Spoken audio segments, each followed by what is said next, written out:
Jakie jest Audi A6 w wersji C7? Czy utrzymanie auta premium to duże wyzwanie? Jak się nim jeździ na co dzień? Oraz co się w nim zepsuło przez ostatnich 6 lat? O tym wszystkim dzisiaj. Ja mam na imię Jarek, a to jest kanał Motoholizm. Zaczynamy!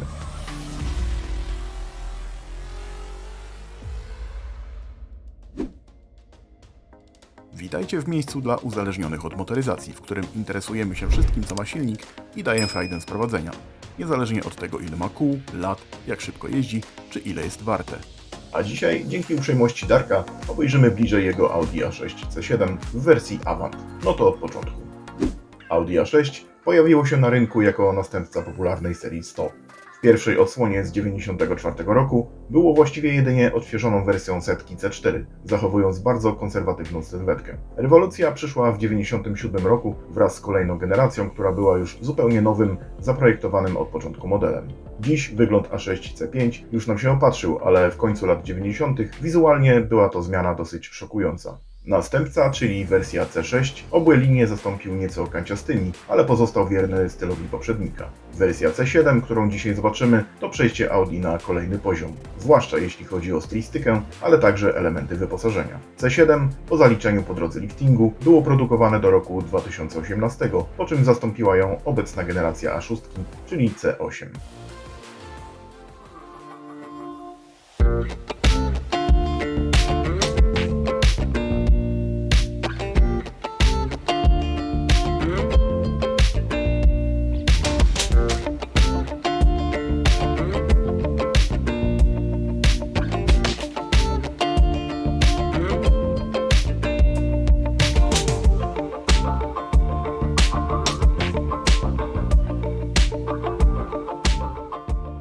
Samochód, mimo że został zaprezentowany już 11 lat temu, ciągle wygląda bardzo świeżo. Smukłe i ostre linie przodu ze sporym grillem dostarczają seryjnego bedlooku bez potrzeby ingerencji w wygląd za pomocą akcesoriów tuningowych. Świetnie prezentują się atrakcyjnie narysowane lampy z bixenonami i LEDową linią oświetlenia do jazdy dziennej. Audi już od dawna, niezależnie od modelu, wygląda dobrze, a dla niektórych nawet lepiej, w wersji Avant niż w tradycyjnym sedanie. Pojemne kombi jest poza atrakcyjnym wyglądem również bardzo praktyczne. Na wygodę użytkowania wpływają np. szyny bagażnika, przy pomocy których możemy umocować przewożone przedmioty, czy elektrycznie zamykana tylna klapa. Linia boczna jest spójna i dynamiczna. Nic tu nie wygląda na przedłużane na siłę. Chromowane relingi i ramka wokół grilla są jedynym wyróżnikiem na tle czerni lakieru. Końcówka wydechu, która jeszcze nie jest atrapą, bardzo zgrabnie wkomponowuje się w zderzak. Lampy, nawiązujące do poprzedniej wersji, ale w nowocześniejszej formie, dopełniają wyglądu tyłu. Są one wyposażone w dynamiczne, tzw. pływające kierunkowskazy. W tej wersji nie były one standardem, ale za pomocą gotowego, wpinanego w oryginalną instalację modułu za 300 zł można sobie taką funkcję zafundować. Co ciekawe, możliwe jest podłączenie ich odwrotnie. Wtedy kierunkowskazy działają od zewnątrz do środka. Ciekawe, czy diagnosta na przeglądzie miałby z tym problem.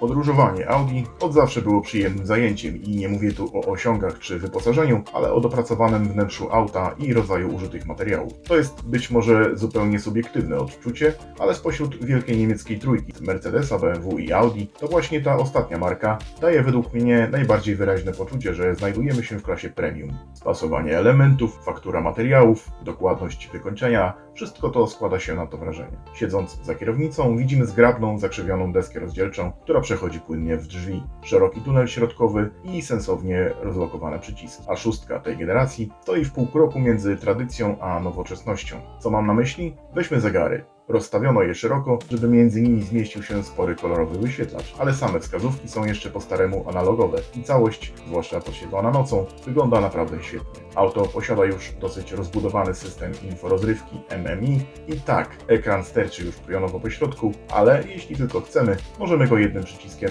wsunąć z powrotem. Wtedy linia deski na powrót staje się spójna i estetyczna. Dla Darka ta cecha była bardzo ważna. Jako fan marki przywiązany do wcześniejszych rozwiązań docenia nowoczesność szybkość, ale bez ciekłokrystalicznych skrajności. Właściciel planuje jedynie wymianę wyświetlacza na wersję 9-calową, żeby wykorzystać całość dostępnego w ramce miejsca. Ergonomia jest bez zastrzeżeń. Zakres regulacji jest szeroki, każdy znajdzie tu miejsce dla siebie. A co do kolorystyki, w poprzednim filmie o Sabie wspomniałem, że granatowy lakier z kremową tapicerką może przebić tylko połączenie z lakierem czarnym. I tak jest właśnie tutaj. Smaku całości dodaje deska i kierownica w ciekawym odcieniu brązu. Całość idealnie ze sobą współgra. Silnik w Audi Darka to hitowe TDI. W tym przypadku to jednostka CR o pojemności 2 litrów, mocy 136 koni i 350 Nm. W każdym razie takie auto wyjechało z fabryki, bo właściciel poprawił parametry na 180 koni i 416 Nm. Jak na osiągi, które dostarcza samochód, zadowala się on niewielką ilością paliwa. W trasie można zejść nawet do 5 litrów. 6 jest do zrobienia bez specjalnego eco-drivingu. W mieście trzeba będzie dołożyć do tego przynajmniej 2 litry. Skrzynia biegów jest świadomym wyborem Darka, który po doświadczeniach z automatami postanowił wrócić do klasyki. Chociaż lubię automaty, mogę go łatwo zrozumieć. Biegi W6 skakują bardzo lekko, a ruch dźwigni jest przyjemnie krótki i precyzyjny.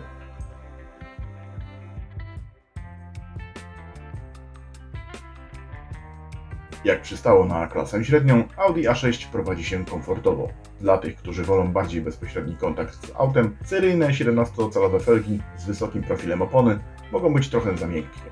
Łatwo to zmienić, zakładając inny zestaw kół. Tutaj ma on 19 cali. Jest przez to bardziej sztywno, ale myślę, że patrząc na wygląd tych rotorów w nadkolach, możemy jednak przymknąć oko na pewne niedostatki w wygodzie. Tym bardziej, że taka opona daje nam dużo lepszą pewność prowadzenia. Co do przyspieszeń i elastyczności, w ogóle nie czuć, że ten silnik ma tylko 2 litry. Ponad 400 Nm powoduje, że przy napędzie tylko na jedną oś, nawet na stosunkowo szerokich oponach, do akcji częściej niż zwykle wkracza kontrola trakcji. Kiedy tylko turbina nabierze nieco obrotów, auto wyskakuje do przodu i bardzo sprawnie przechodzi do prędkości pozakodeksowych. Skrzynia biegów jest już, jak wspomniałem, przyjemna i lekka w obsłudze. Z jakiegoś powodu miałem jednak problem z redukcją biegu z 3/2. Dwójka nie zawsze dawała się od razu znaleźć. Pewnie to kwestia wyczucia i przyzwyczajenia. Poza tym bez zastrzeżeń. A6 na trasie to sama przyjemność. 6. bieg pozwala ograniczyć znacznie obroty, nawet przy wyższych prędkościach. Wyciszenie samochodu jest na bardzo dobrym poziomie. Podróż uprzyjemnia system Audio Bose z subwooferem w bagażniku. To auto naprawdę dobrze gra.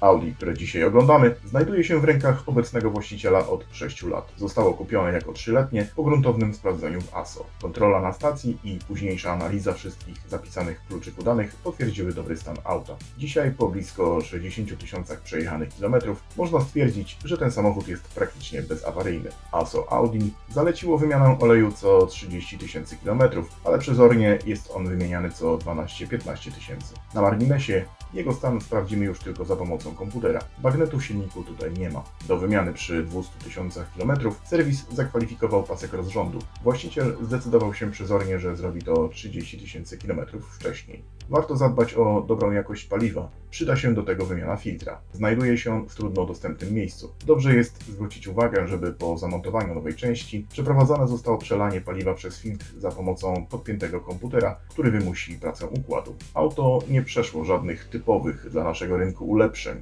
Nadal ma seryjny filtr DPF. Jest to suchy typ filtra, który nie sprawia problemów, jeśli jest regularnie wypalany. Wszystkie parametry silnika są w normie, czego można się domyślić, rzucając okiem na czystą jak w autach benzynowych końcówkę wydechu. Wielowahaczowe zawieszenie, co zaskakujące, nie wymagało większych ingerencji. Mimo dużych felg i pokonywania tras po podmiejskich drogach, nadal jest w doskonałym stanie. Wymienione zostały jedynie łączniki stabilizatora. Jeśli chodzi o wady, trzeba zwrócić uwagę na koło dwumasowe, które zwłaszcza przy silniku po chip tuningu może nieco wcześniej wymagać wymiany. Poza tym występują pewne problemy z układem wentylacji. W tych modelach zdarza się widzieć zaparowane szyby. Kluczowym jest posiadanie filtra kabinowego w dobrym stanie i jego regularna kontrola i wymiana. Zwłaszcza przy pogodzie, w jakiej nagrywaliśmy ten odcinek. A teraz czas na podsumowanie i oceny.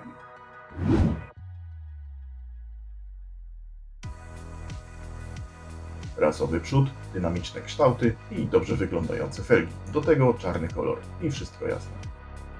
3 słowa: wygoda, jakość, spasowanie. Poza tym moje ulubione zestawienie: jasny beż na fotelach, do tego brązowe dodatki na reszcie tapicerii. Klasyka w nowoczesnej wersji. Osiągi więcej niż wystarczające na co dzień. Bardzo dobra elastyczność przy sensownym spalaniu. Do tego skrzynia biegów, której chce się często używać. Pomijając koszt zakupu, który w przypadku takiego jak ten wyselekcjonowanego egzemplarza nie będzie niski, wydaje się, że to Audi zdecydowanie nie lubi tracić czasu w warsztatach. Wszystko zależy jednak od poprzednich właścicieli i stopnia zajechania konkretnego auta. Komfort i łatwość obsługi, przyjemne w dotyku materiały. Do tego precyzja zawieszenia, która pozwala na odczuwanie sporej frajdy przez tych, którzy lubią prowadzić. No i doskonały system audio.